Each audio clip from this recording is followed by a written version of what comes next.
Stop and think. How many things did you used to do, be, feel in 3D that you just can't anymore in 5D? List mentally. Now accept it. They will never come back. And when you understand why, you'll stop fighting it and finally be grateful. What if I told you that the fifth dimension is not a place you go to, but a door that closes behind you? It's not about gaining powers. It's not about constant light. It's about losing people you thought were forever, losing the need to please, losing the old version of yourself who can no longer survive in the new frequency. Maybe you felt it, conversations that used to make sense, now they sound empty. Environments that were once normal, now they weigh on your soul. And the scariest thing, you can't go back, because after consciousness expands, ignorance becomes impossible. The question is not whether you have changed. The question is, are you prepared for what will never come back? No one warns that awakening has a price. Everyone talks about the lights, the expansion, the 5D consciousness, as if it were just a gain, as if dimensional ascension is a no-cost upgrade, a spiritual promotion that comes with bonuses and no discount on anything. But the hidden truth that few have the courage to say out loud is that entering the fifth dimension of truth means losing things, 7 specific things, and lose them in a way that has no return, irreversible, no return, like a one-way portal that only opens forward. And the most disturbing? These invisible losses will happen regardless of whether the person is prepared or not. The paradox that no one explains is that these 7 permanent losses are, at the same time, the 7 greatest liberations that a human being can experience. But coming to this conclusion without first understanding what exactly goes away and why it never comes back is like trying to enjoy the ocean without ever leaving your room. The final awakening is not the end of suffering. It is the beginning of a different kind of journey, more conscious, deeper, more real, and for that very reason, more challenging in ways that showcase spirituality will never show. The dark side exists, and knowing it is what separates those who have really entered the high frequency from those who are still in the anteroom thinking they have arrived. What you will find from now on is not self-help content. It is an honest map of what the dimensional upgrade does to relationships, to identity, to fears, to the way of inhabiting the world and relating to the people around you. Each of the 7 things that never come back will be unraveled with the depth it deserves, including the hard side that no one mentions and the hidden gain that only those who have gone through it understand. If you already feel like you don't fit in where you used to, that you can't pretend what you used to do, that something has changed in a way that you don't quite know how to explain, this content was made for you. Comment below the number 7 if you have ever felt that something inside you has changed forever. Let's find out together what it was. There is a moment in the journey of the awakening that no one warns in advance. It's silent, almost imperceptible.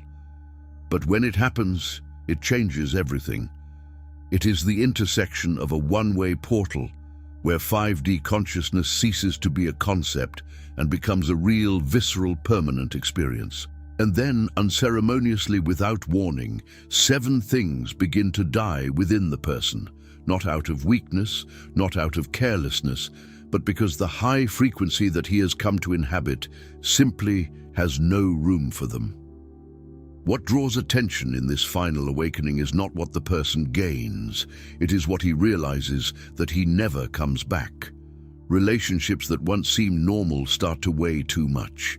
Fears that once moved her lose their ground. Environments that were once routine become physically unbearable. And the most curious, she didn't force any of that. It was not a rational decision, it was not a list of spiritual goals. It was the dimensional upgrade happening from the inside out, reorganizing everything without asking permission. And this is where the paradox lies, that most cannot see at first glance. These invisible losses are not tragedies, they are the price, and at the same time the prize of dimensional ascension. Each thing that goes away carried a weight that the person didn't even know they were carrying. Each never again is, deep down, a door that closes on the wrong side forever. The question is not whether it hurts. The question is what remains after the dust settles. And what awaits on the other side is something worth every step of this crossing. When someone hears about the fifth dimension, the first image that comes to mind is usually something mystical, distant, reserved for Tibetan monks or people who meditate 8 hours a day on a mountain. But 5D consciousness is not a physical place. It is not an exclusive club, and it does not require any special ritual of entry. It is a heightened frequency of perception, a state where unconditional love, full presence, and the sense of oneness with everything cease to be pretty ideas and become the default way of seeing reality. It is as if the operating system of the soul received a complete dimensional upgrade, and the old one simply did not run anymore. What makes this process irreversible is exactly what makes it so transformative. Think of a simple analogy: a child learning to read. She can pretend she doesn't know, she can close the book, she can avoid the words, but her brain has already been rewired. Reading is there, installed, permanent. With the new earth of expanded consciousness, it works the same way. Certain 3D structures, fear as fuel, the illusion of separation, the ego that needs to control everything, collapse because the perception that sustained them simply no longer exists. Permanent change is not willpower. It is a natural consequence of seeing what cannot be unseen, and that is precisely why the recalibrated nervous system of those who have gone through this transition reacts so differently to the world. It's not affectation, it's not spiritual posturing, it's not someone trying to look enlightened. It is someone who genuinely cannot operate at the same frequencies as before, and who begins to realize, sometimes with surprise and sometimes with butterflies in the stomach, that certain things that were part of their daily life are disappearing one by one with no return. And the first of them, it will mess with something that almost everyone considers harmless. But that drains more energy than anyone realizes. There was a time when people could spend hours in a conversation circle talking about gossip, about what so-and-so posted on the networks, about the weather, about nothing. And that was okay. It was comfortable, familiar, socially accepted. Superficial relationships were part of the package of normal life, and she fit into them without much effort. But when 5D consciousness begins to really settle in, something changes in the body before it even changes in the mind. An empty conversation begins to generate real physical fatigue, almost as if the body is rejecting a food that it no longer nourishes. It is not judgment, it is pure energy incompatibility. What happens is that high frequency requires authenticity as a basic condition of operation. And falsehood, even that gentle, polite, socially acceptable falsehood, creates an internal dissonance that the body simply can't sustain anymore. The person begins to notice that they leave social events more tired than they entered, that certain friendships of years begin to seem hollow, that feigning interest in a conversation has become an effort that they can no longer disguise. This is the dark side that no one mentions when talking about spiritual awakening. The dimensional loneliness that comes with it, silent and heavy, when 90% of the old bonds begin to no longer fit into the new frequency. But here lies a hidden truth that transforms everything. When real connection appears, and it does, it has a depth that one has never experienced before. It is not that friendship of convenience. It is not that relationship maintained by habit. It is soul contact, genuine exchange, presence that nourishes rather than drains. Social incompatibility with the old world does hurt, but it makes room for something that has no comparison with what was left behind. And speaking of things that are left behind, the next permanent loss is even quieter and affects every second of every day of anyone's life. There's something very comfortable about living on autopilot. Waking up, coffee, work, lunch, work, home, Netflix, sleeping, and repeating, without much questioning, without much feeling, without much weight. The routine without conscience has an anesthetizing charm that most people don't even realize they are under. It was simple, predictable, safe, and for a long time that was enough. But when constant presence begins to settle in as a default state, rather than a weekend meditative practice, the automatic ceases to be a refuge and becomes a physical impossibility. Expanded consciousness no longer accepts autopilot. Period. What changes is almost disconcerting at first. The person begins to feel every choice, every word they speak, every meal they eat, every moment that passes. Living unconscious becomes physically impossible, and that includes the moments when she would most like to switch off. He no longer has that state of functional numbness that let the days pass without much friction. Each pattern is visible. Each habit is exposed. Each moment has weight and texture. It's as if someone had turned on all the lights in a house where the person lived in the dark. Practical before, impossible to ignore now. The recalibrated nervous system simply no longer knows how to pretend not to see. And here comes the paradox that few talk about. This total presence is tiring. Being awake 24 hours a day, 7 days a week, without the automatic resource to take a break, it's exhausting in a way that only those who have been through it understand. It's not the fatigue of those who worked hard. It is the fatigue of those who felt a lot, realized a lot, were present in every detail of a whole day. But it is exactly this fatigue that separates those who exist from those who really live. Every moment has depth, it has meaning, there's something real going on in it. And speaking of something that moves people in a very real way, the next thing that never comes back is perhaps the most surprising of all, because all my life I was taught that it was necessary to survive. Think about how many important life decisions have been made based on fear. The college chosen for fear of not having stability. The job he kept for fear of not finding another one. The relationship sustained by fear of being alone. Opinions swallowed up for fear of rejection. Fear as the main motivator is so normalized in 3D that most people don't even realize that they are being driven by it. They think it is responsibility, that it is prudence, that it is maturity. But when 5D consciousness really sets in, that fuel simply runs dry. Not by courage, not by willpower, by real genuine absence of the fear that once drove everything. What happens is that the person has had a glimpse or a deep certainty that he is eternal consciousness experiencing a temporary form.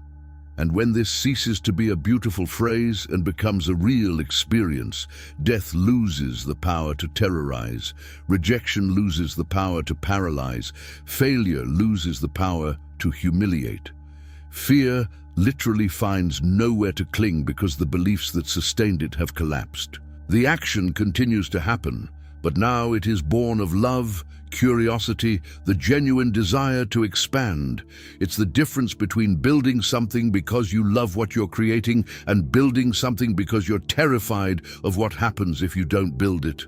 The result may look the same from the outside, but the experience inside is completely different. The hard side, and this is one of the dark sides that no one warns about, is that 3D society was built on fear as a motivational tool. Deadline, demand, urgency, veiled threat. When the person stops responding to this system, he begins to seem irresponsible to those who still operate in it. How come you don't worry about that? Becomes a frequent question. But what looks like detachment outwards is, in fact, the authentic freedom of those who act by choice and not by reaction. And speaking of reaction, the next thing that disappears with no return is directly linked to one of the greatest illusions that human beings carry. that controlling everything is what keeps life safe. There is a type of tiredness that only those who have lived obsessed with control know. It's the fatigue of trying to predict each variable, of putting together plan B, plan C, plan D, of spending hours reconstructing mental scenarios of things that may never happen. Obsessive control has a seductive logic. It looks like responsibility. It looks like intelligence. It seems that the person is ahead of the problems, but deep down, it's fear with planning clothes. And when surrender to the natural flow begins to happen in earnest, not as a spiritual technique, but as a consequence of expanded consciousness, this need to control everything begins to dissolve, slowly, with no return. What transforms everything is when the person experiences the real flow for the first time. Not the flow she read in a self-help book. The flow she experienced, that moment when she let go of something important and the universe responded in a way that no planning of hers would have come close to, a door that opened by itself, a connection that came at the right moment, a solution that appeared when she stopped pushing. Anyone who has experienced this at least once knows. Controlling has become a useless effort that only delays what is already on the way. Permanent change is not in deciding to trust. It is in not being able to no longer trust after having seen the flow work. The difficult side is real and deserves to be said honestly. Family worries, friends question, and the person starts to hear things like, "You don't take anything seriously," or "How come you don't have a plan?" with a frequency that tires. But what seems irresponsible to those who still need to control everything is, in fact, a more sophisticated way of navigating life, surfing instead of rowing against the tide. Less anxiety, more presence, and a lightness that the person no longer exchanges for any control spreadsheet. And speaking of things that the person no longer exchanges, the next permanent loss is perhaps the most profound of all, because it goes straight to the answer to the question that everyone has asked since childhood: who am I? What do you do? It seems like a simple question, but it carries a huge weight, because in 3D, what the person does is who they are. Doctor, lawyer, mother, entrepreneur, victim, winner. The fixed identity works as a social anchor. It gives predictability, it gives belonging, it gives a ready answer to give at family gatherings without generating embarrassment. And for a long time, that looks like security. But when 5D consciousness begins to truly expand, something strange happens. These labels begin to seem too small. Not wrong, not bad, just small. Like an outfit that has fit well for years and suddenly tightens everywhere. What emerges in place is a fluid consciousness, which does not need a label to exist. The person discovers that he can be several things at the same time. He can change direction without betraying any previous version of himself.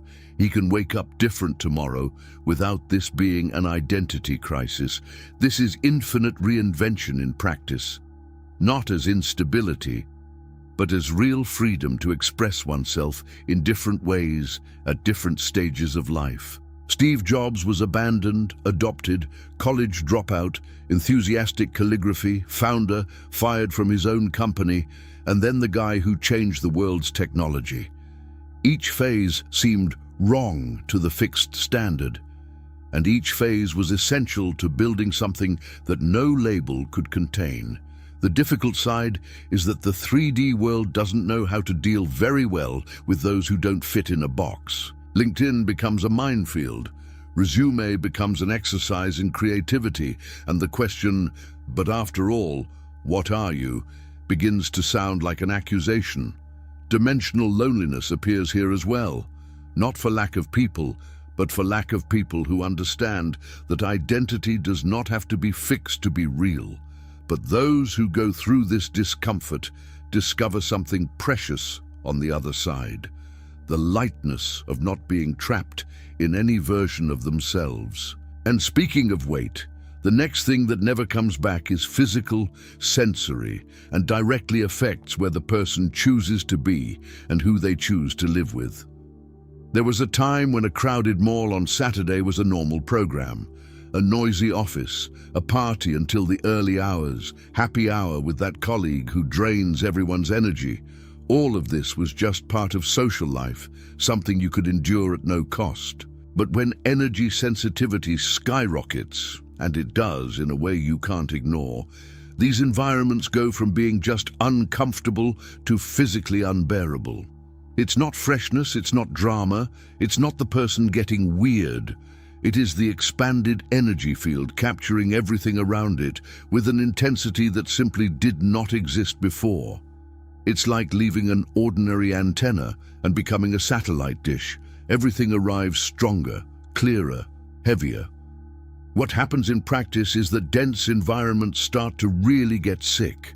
An hour in a place with heavy energy is more tiring than a full day of physical work. The person begins to cancel plans, to avoid places they once loved, to need long periods alone to recharge, not out of introversion, but out of a real need for energy detoxification. This is the necessary isolation that 5D consciousness imposes as a condition of functioning. And outsiders see it as spiritual antisocial, as someone who got old before his time, as someone who overcomplicated his own life. But those on the inside know that it's not a choice, it's energy survival. The gain, when the person stops fighting against this sensitivity and begins to honor it, is a quality of life that has no comparison with what existed before. He starts to frequent only what he really nourishes: people, places, conversations, environments. The conscious life that emerges from this is leaner, more intense, more real, less quantity, more depth in everything. And interestingly, the more a person protects their energy, the more they realize that the greatest source of density around them does not come from the places. It comes from a very specific, very old belief, which almost every human being carries without question, and which is the next thing that disappears with no return in the dimensional journey. From a young age, a person learns to divide the world into categories: me and the other, us and them, right and wrong, my team and the opposing team. My religion is the wrong one, my country and those abroad. The belief in separation is so fundamental in 3D that it seems not to be belief at all. It seems objective reality. It seems just the way it is. And for years, the person operates in this system without question, competing, defending territory, building invisible walls between himself and everything he considers different. But when the lived unity ceases to be a philosophical concept and becomes a real experience, that moment when boundaries dissolve and the person feels in the body that they are part of something much bigger, the separation becomes an obvious lie that they simply cannot believe anymore.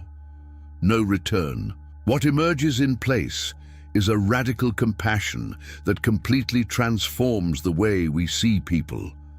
When the pain of others begins to really hurt, when the joy of a stranger generates real joy, when the person looks at someone they would previously call an enemy and can see only a wounded part of the same whole trying to heal the way they know, judgment collapses. Not by spiritual effort, not by meditative discipline, by genuine impossibility of continuing to believe in a separation that she already knows does not exist. It is like trying to believe that the wave is separated from the ocean after having seen with absolute clarity that wave and ocean are the same thing expressed in different ways. The difficult side, and this is one of the most curious, is that those who have no enemies become suspect to everyone. The left thinks that the person is right-wing. The right thinks it is communist. Group A thinks that it is on the side of Group B, because in a world organized by the belief in separation, those who see the whole do not fit into any faction. Social incompatibility appears here in a political and everyday way, and dimensional loneliness deepens. But what the person gains in return is something that no side, no faction, no group can offer. The freedom to see the human being before the label, and to respond with presence where before he would respond with judgment. And now that the 7 things have been revealed, comes the part that completely changes the way you look at everything that has been said so far. There's a reframe that changes everything. And it's simple enough to fit in one sentence, but deep enough to take weeks to digest. Everything that never comes back after dimensional ascension was not actually the possession of the person. It was a loan from 3D. It was a limitation that she absorbed so early, so naturally, that she mistook it for identity. The fear was not hers. It was installed. Obsessive control wasn't her. It was a response to an environment that taught the world is dangerous. Tolerance for superficiality was uncharacteristic. It was adaptation to an environment that normalized shallow connections. So when these things go away, the person doesn't lose anything that was genuinely his. She loses the bars she has learned to call home. The paradox of invisible losses is that they have always been comfortably decorated prisons. Superficial relationships gave a sense of belonging, but they cost authenticity. The autopilot gave rest, but it cost presence. Fear as a motivator gave urgency, but it cost freedom. Each of these structures had a function, had a cost, and had an expiration date that expanded consciousness simply executes when the time comes. It's not punishment, it's not loss, it's not the universe being cruel. It is the operating system of the soul, removing what no longer serves to free up memory for what is coming. Dimensional upgrade does not add without first clearing. And here's the hidden truth that transforms the entire narrative. One didn't get any less after all of this. She was unable to be small again. Each never again is a tie that has fallen, a blindfold that has come off, a weight that has gone away without leaving an address. What remains after the dust settles is not empty. It is space. Space for conscious life that did not fit while the old structures occupied space. And it is exactly in this space that the person will discover, sometimes with surprise, sometimes with a smile on the corner of the mouth, that they miss some things that have gone away. And that this feeling, far from being weakness, is completely human and deserves to be looked at honestly. There is a moment in the journey of those who have awakened that no one likes to admit very much. It's that moment when the person looks back, not with regret, but with a strange, almost inexplicable longing, and thinks, it was easier before. Before seeing everything, before feeling so much, before no longer fitting into places that once seemed so comfortable. The nostalgia of 3D is real, it's valid, and there's nothing wrong with feeling it.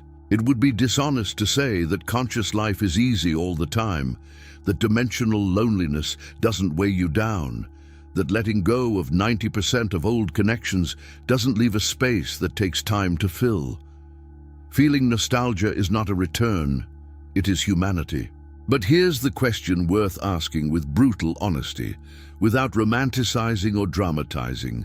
Does the person really want to go back to 3D, or does he want the current journey to be less lonely? Because they are completely different things. To want to go back would be to exchange expanded consciousness for comfortable unconsciousness, and those who have seen it can no longer not see. This is the nature of the one-way portal. But wanting company on the way, wanting to meet people who understand without needing a long explanation, wanting to belong to a new tribe that vibrates at the same high frequency, that's not weakness. It is one of the most human needs that exist, and it is completely compatible with the final awakening. The difference between the two feelings changes everything in the way of going through this period. Those who confuse nostalgia for 3D with a real desire to return get stuck in a loop of unnecessary guilt and self-demand. Those who recognize that what they miss is belonging not unconsciousness, begin to direct energy toward finding their new tribe instead of trying to repair connections that have already fulfilled their role. And this clarity, small as it seems, relieves a huge burden. Because knowing exactly what you want, even when the path to get it is still unclear, is the beginning of everything. And speaking of clarity about the path, the next point reveals something about this journey that has the power to turn anxiety into something much more like relief. There is a silent fear that haunts many people in the midst of their spiritual journey, the fear of regression. To wake up one day and find that everything that was achieved, all the expanded consciousness, all the high frequency, was temporary. That it was a phase, an illusion, a passing, altered state. This fear is understandable, but it starts from a mistaken premise, that the evolution of consciousness works like humor, which rises and falls depending on the day. It doesn't work like that. The one-way portal has no back button. And truly understanding this, not as consolation, but as fact, transforms irreversibility from threat to present. The heavy lifting has already been done. This sentence deserves to be read slowly because it carries a relief that many people have not yet allowed themselves to feel. Every crisis, every difficult night, every relationship that didn't survive permanent change, every moment of dimensional loneliness, all of that was the real cost of the crossing, and it has already been paid. Dimensional ascension is not something that one needs to conquer every morning upon waking up. It is something that has already happened, that is recorded in the recalibrated nervous system, that does not depend on constant maintenance to continue existing. Just as no one needs to relearn how to walk every day, no one needs to regain consciousness that has already been integrated. And here's the real gift that irreversibility offers: true security. Not the false security of obsessive control, not the illusory security of plans that try to predict everything, the security of knowing that what has been conquered cannot be taken away. Every never again is victory set in stone, not as a limitation, but as a foundation. The person may have difficult days, they may miss it, they may wonder about the path, but they don't come back. And knowing this for real in the body completely changes the way you walk from now on. What also changes is the way of honoring everything that has been crossed, and that's exactly what comes next. Knowing that the transformation is irreversible is one thing. Knowing how to live well inside it is quite another, and this is where most people stumble, not for lack of awareness, but for lack of daily practice of honoring the process. The first, and perhaps most liberating of these practices, is simple. Stop forcing fit where it no longer exists. Stop trying to maintain friendships that have already completed their cycle. Stop frequenting environments that drain. Stop pretending that you still fit into old versions of yourself. Every time the person forces an impossible fit, he spends energy that could be used to build what comes. And what comes is always better than what was. It just needs space to appear. The second practice that transforms everything is to change the internal narrative about the "I can't do it anymore." Instead of looking at it as a flaw, as a weakness, as something wrong with the person, celebrate as an upgrade. When she can no longer feign interest in an empty conversation, that's not her being difficult. It's the recalibrated nervous system working exactly as it should. When she can no longer tolerate dense environments without feeling the weight physically, this is no frills. It is energetic sensitivity operating at high frequency. Documenting this journey helps immensely. A simple journal, notes on your phone, any record that allows you to reread it on days of doubt and remember how far you've come. Emotional memory is selective, and having concrete records of one's own evolution is an anchor in moments of fog. The deepest and perhaps the most difficult practice is kindness to yourself during the transition. Do not judge who is still in 3D, because the person has been there and knows that each one goes through the portal in their own time when they are ready. Do not blame yourself for not having gone further, because there is no fixed destination in conscious life. There is natural flow that moves at the right pace. And trust in timing, even when it doesn't make apparent sense, because what has been lost always makes room for what is coming, even when that space still seems too empty. The dimensional transition is not easy, but it is honorable. And those who have come this far have already proven to themselves that they have what it takes to continue. What comes now is the closing of a cycle, and one of the most powerful ways to start the next. There's a strange beauty about coming to the end of a journey and realizing that what was left behind wasn't real. It was construction. It was the set of beliefs, fears, patterns, and limitations that 3D offered as a standard package, and that the person accepted because that was all that was available at that time. Superficial relationships, living on automatic, fear as fuel, obsessive control, fixed identity, dense environments, belief in separation, none of these were essence. It was layer. And layer, by definition, can be removed without destroying what's underneath. What never comes back was not the core of the person. It was what covered the core, prevented it from breathing, limited how much it could expand. What remains after all these layers are gone is something that no permanent loss can touch. It is consciousness itself, expanded, free, vibrating at a high frequency that no longer decreases because it does not depend on external conditions to exist. It doesn't depend on approval. It doesn't depend on a perfect environment. It doesn't depend on other people understanding the process. The new earth that one now inhabits is not in a physical place.